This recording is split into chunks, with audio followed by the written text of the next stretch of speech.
Why are you here? I don't want to see your face, old egg. Rita, my eldest son's wife, said this to me from behind at the international airport departure gate. I was so surprised that I was speechless, blinking my eyes as my eldest son, Michael, carefully observed his wife's facial expression. Don't think you can travel for free. He uttered those words and pushed their 2-year-old child towards me, then quickly followed his wife as she walked ahead. While lovingly holding my crying grandchild and clutching the plane ticket, I thought about the $25,000 spent on this trip and briefly hesitated whether to go or not. However, it doesn't make sense to go through such unpleasant experiences after paying such a large sum of money. I turned around decisively, hurriedly canceled the tickets, and went up to the familiar airport observation deck with my grandchild, where we watched their plane take off. Hope they have a safe trip back. I smiled and bid them farewell. My name is Naomi. I turned 63 years old this year. My husband passed away from cancer a year ago, and now I live alone. During our marriage, we had a son named Michael, who I gave birth to at 35, making him 28 now. My husband and I got married late. On top of that, we struggled to conceive a child, almost giving up hope, but finally we were blessed with a baby boy. What's more, Michael developed pediatric asthma, and he often woke up at night struggling to breathe, so I used to stay up all night taking care of him. Michael would run a fever over even minor things, so I was always on edge, constantly watching over him. As a result, my husband and I raised Michael in a way that could be considered overprotective by most standards. And thanks to years of treatment, Michael's pediatric asthma settled down, and by the time he reached middle school, he became completely healthy. However, due being overprotected, coupled with his rebellious face, Michael turned into a child who would throw tantrums over even the slightest dissatisfaction. My husband and I realized this was concerning, so we decided to change our approach towards Michael. We decided to be strict and discipline Michael for wrongdoing, and correcting him if he didn't follow instructions, challenging ourselves to toughen him up so he could become a responsible adult. However, was it counterproductive? From Michael's perspective, our change in attitude was not for the sake of his growth, but rather seemed like something else.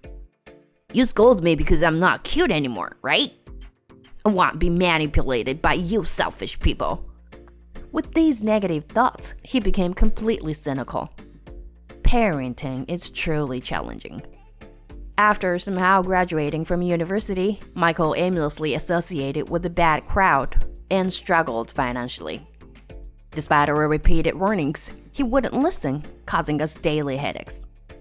After 3 years of such a lifestyle, one day, he suddenly brought his wife home. As soon as they arrived, we got married. Also, there's a baby in the way, so please support us. He took us by surprise, not even asking for our permission to move in. My husband and I exchanged looks, unsure of how to handle the situation. At that time, Michael was already 25 years old. It is a good year to set him off. We pondered whether to acknowledge the marriage but keep our distance, encouraging his independence, or to offer maximum support for the sake of the unborn child. However, Rita, his partner, was only 22 years old at the time, looked like a teenager, and spoke in a childish manner. You know, I'm doing this YouTuber thing. I actually had quite a following, you know? The Michael started sending me super enthusiastic DMs. Well, I thought maybe I could meet him.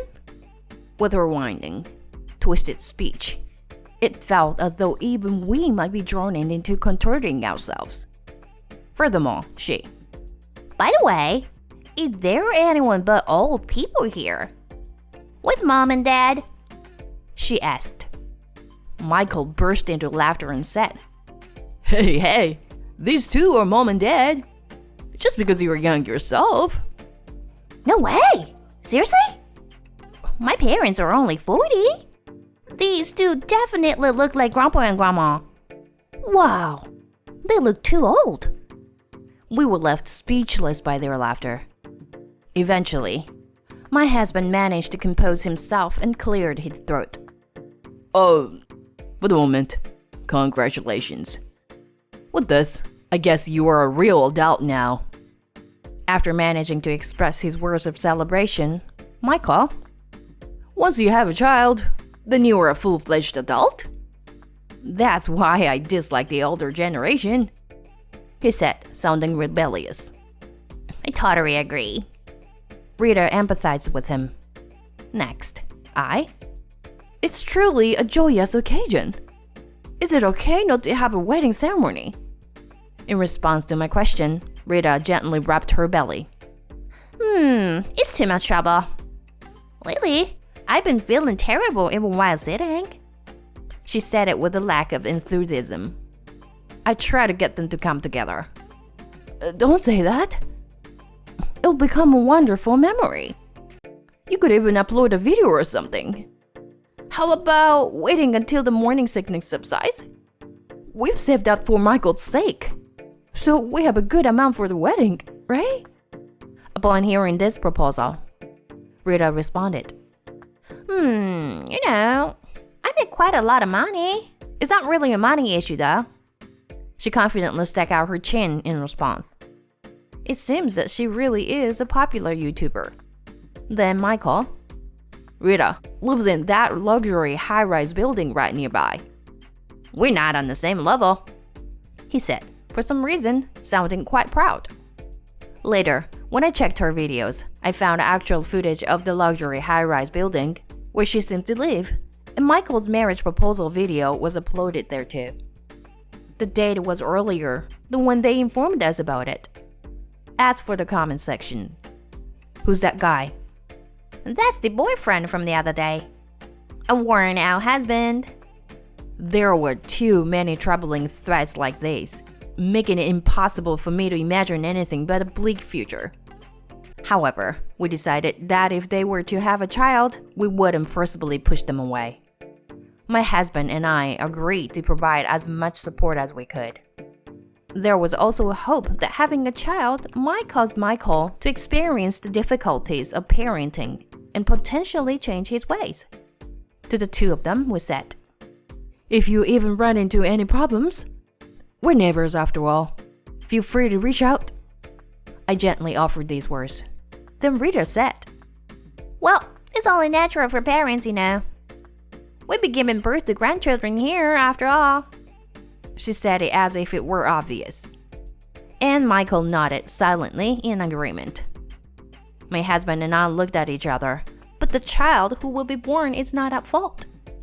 From then on, until the birth, Rita frequently summoned me to the high-rise apartment.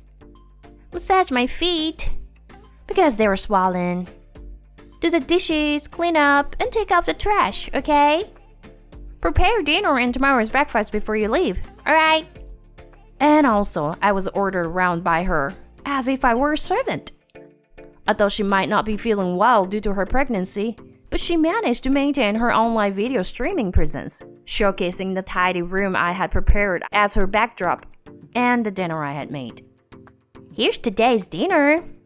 It's a little brown. She displayed captions on the screen. In the comment section, surprisingly domestic. Her husband must be happy. Positive comments like these were received, giving me some relief, but it was still far from the truth. She seemed to have plenty of time, doing things like game commentary and such. However, if this is her job, it might be inevitable that she dumps all the housework on me. After all, I'm a housewife, and there are various things I need to do, including taking care of my husband, managing the house, and more. Plus, I occasionally serve as an etiquette instructor, so I need time for that preparation as well. Michael and Rita didn't care about that. She'd say things in the middle of the night like, I want McDonald's fries, go buy them now. Or, the toilet paper is out, why didn't you buy more? She acts pretty much as she pleases. It's like dealing with a grade school child. Even so, I can't let anything happen to a pregnant woman. So I just kept quiet and did as I was told. And then the baby was safely born. It was a healthy baby boy. My husband and I were reminded of when Michael was born, and we were filled with warmth. What a cute baby. As we were entranced looking at the baby, Rita came in. He looks like a monkey.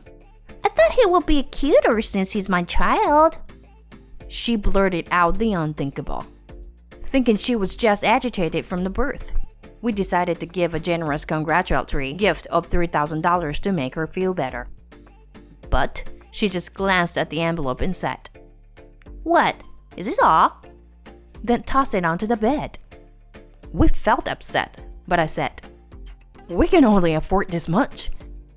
It might not be enough, but use it to buy delicious food, baby clothes, or whatever. As I started to admonish her, Rita said, Baby clothes? I don't know what to buy. This is just too much trouble. And then she pulled a blanket over her head. Indeed, even though I had visited her house many times, I had never seen anything for a baby. The phrase child neglect came to mind. Even when I asked Michael, he said, Huh? Do we need that? I left it up to Rita. He had no clue. So while Rita was in the hospital, I hurriedly bought baby clothes, a bed, diapers, a baby carrier, and bottles. The expenses added up to about $4,000. However, neither Rita nor Michael thanked us. They came home with the baby, laid him down on the bed as if it were a given, and Rita said, I couldn't get any sleep in the hospital. I can finally sleep now. And then she went to sleep. And Michael said, Well, I'll be going out then. And he left somewhere. Michael had been away a lot for the past 3 months, saying that he was invited to join some creative business, with secret hope that he might be trying to become a responsible father. As I was seeing him off at the entrance, Michael suddenly turned around and said, Oh, right, the baby gift. I haven't received it yet. He said, and I replied, Huh? I gave it to Rita. He said he didn't know about it. When Rita woke up from her nap, I asked her, Rita? About the baby gift. Michael said he didn't receive it. And she responded casually, Well, considering the amount, it's as if I didn't receive anything. She said flatly. I wondered about their sense of money as I looked at the luxury goods in their high-rise apartment, and I was really worried about whether they could support themselves and the baby. From then on, I received calls from Rita almost daily. I couldn't sleep again because the baby was crying. I'm hungry. And so, I was spending my days going to their high-rise apartment to take care of her and the baby. Of course, I had my own household chores to do. So I would get up early in the morning to finish them, and then take care of the mother and child. Rita didn't do any housework, but she did post videos of her life with the baby. I had no idea how much money she was making from these videos, or whether it was enough to buy these luxury items. Both Rita and Michael seemed to take it for granted that we would pay for everything, and they never offered to pay for groceries or household items that I bought. While I thought I was spoiling them, the thought of my adorable grandchild suffering from malnutrition or living in insanity conditions was unbearable, and I ended up helping them. However, a year passed since the birth of the baby, and my husband, who had been silently watching over me all this time, perhaps couldn't express his physical discomfort. By the time I realized, he was already in the grip of stage 4 cancer, and before we knew it, he passed away. I was consumed with grief for not noticing his condition earlier, and my days were filled with sorrow. My eldest son and his wife only visited the hospital once out of duty, and after that, they did not visit until my husband passed away. They didn't even shed a tear at the funeral. I don't have any black clothes. This is a problem. Oh dear, I'm sleep deprived. As she yawned, Michael was looking worried, not paying any attention. Since then, I have gradually felt my heart drifting away from him. Is it necessary to always feel unresponsible for your children just because you are their parent? Nevertheless, my hope for my only son and my single grandchild to be happy remains the same. While grappling with those conflicting feelings, before I knew it, our year had passed by. Swept up in the business of everyday life, their child turns 2 years old and entered the terrible twos. Amidst all the confusion, Rita said she wanted to go on a family vacation. We haven't had a honeymoon yet. I want to go to Paris. If the child turns 3, it will cost more. Michael agreed enthusiastically. That sounds great. Mom, I'll leave the planning to you. Rita has never traveled that road. He requested this casually. I thought maybe going on a trip might deepen our bond as a family. To be honest, since losing my husband, I have been feeling lonely. When I asked Rita about her travel preferences in order to plan the trip. Rather than popular tourist spots, I prefer off the beaten path ones. Also, I'm recognized by everyone. Make sure we stay in a suite at the hotel. And of course, we fly first class. She was acting like a bit of a diva. Before I knew it, considering all her requests, the budget ballooned to $25,000 for 4 people. When I told her the cost, You mentioned you had money saved up for the wedding, right? We didn't even have a wedding, you know? And so, since I was lightly brushed off, I decided to use the money I had been saving for Michael's wedding to contribute the expenses. But both she, Michael, and I were under a big misunderstanding. When we arrived at the airport and lined up at the departure gate after finding our tickets, Rita, who had been chatting with Michael, suddenly asked, Why are you here? I don't want to see that old woman's face. She said to me from behind. This was despite the fact that she left all the arrangements and preparations for the trip to me. She thought of me as some kind of servant and didn't include me in the family part of family vacation. I was so surprised that I couldn't say anything and just blinked my eyes. Rita briskly walked to the front of the line. Michael, who hadn't done any preparation, probably thought that Rita had arranged everything. Just then, their child started to fuss. Don't think you can travel for free, he said and thrust the child into my arms and followed after his wife. While lovingly holding my crying grandchild and clutching the plane ticket, I thought about the $25,000 spent on this trip and for a moment hesitated whether to go or not. But it doesn't make sense to pay such a large amount to have an unpleasant experience. Inside me, I felt something snap. No matter how much I care for them out of love for my grandchild, those two are not right. I decisively turned around and with my grandchild, stepped out of the gate line. Everyone was looking at me with confusion. Next, I quickly canceled the airline ticket. Then went up to the familiar observation deck and watched the plane they were on take off with my grandchild. I hope they can return safely. I sent them off with a smile. Sure enough, when they arrived in Paris, my phone rang. It was Michael. Mom, we can't stay at the hotel. And for good reason. The card for the hotel payment was in my name. There's no way they can stay there because the reservation and the card are bundled together. Then, from behind, I heard Rita's shrill voice. What's going on? Can't you use your card, Michael? What are you talking about? I thought for sure you had arranged everything with your card. I only let Mom handle the reservations. What are you saying? This is like a honeymoon trip. You, as the husband, should definitely be paying. Didn't you get money from Mom? It seemed that both of them had misunderstood that the other was paying. Indeed, since all the tourist spot reservations and everything else was reserved with my card, naturally, they can't get in at all. Furthermore, neither of them can speak French, so arranging things on the spot is something they can't do. Having realized everything, Michael yelled at Rita over the phone. If you haven't driven Mom away, this wouldn't have happened. What? That old hag? She wouldn't be any use even if she came along. I wanted to travel stylishly. What are you talking about?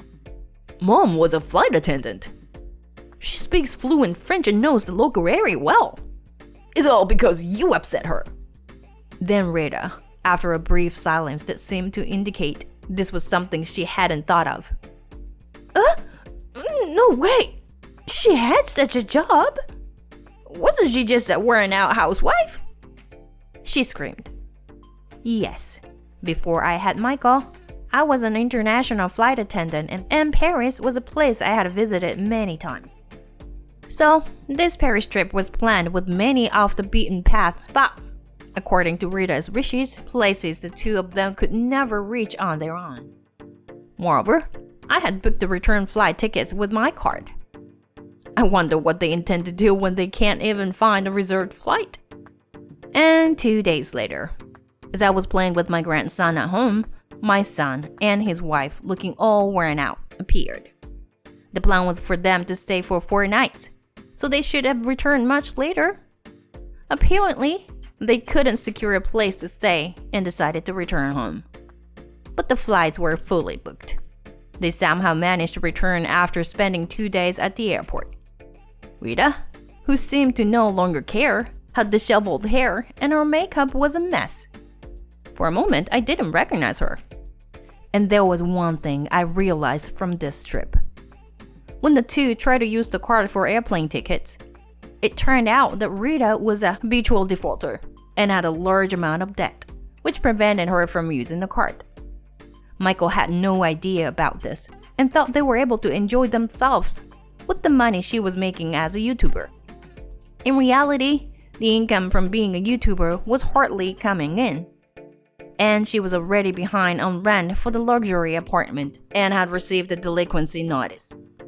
Finally, exasperated, Michael turned to me. Mom, I want a divorce and come back home. I want to cut ties with her. He had the audacity to say that.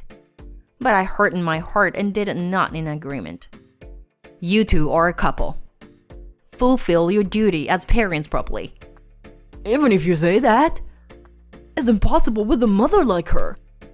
You guys said it once, right? As a parent, you do what you have to do for your children. When I threw this big curveball, even Michael was silenced. This time around, I think he may have finally learned how naive he was. After that, Michael started talking about his dubious money-making schemes he was currently involved in, and I advised him to withdraw, as they were clearly shady. It's fine if it's just you, but you have a wife and child. When I said this, unusually, he agreed obediently. I understand, he responded. In the end, the two of them moved into an apartment with the rent they could afford at $500 a month, and started living modestly as a family of 3. Rita, also, seemingly possessed, abruptly stopped uploading her streaming videos. And with newfound free time, she started doing housework and childcare. That might have been a kind of addiction too.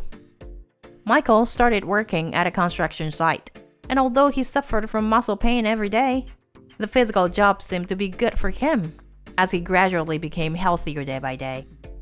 Now, with no money, their only joy seemed to be having a family picnic in the park on their days off.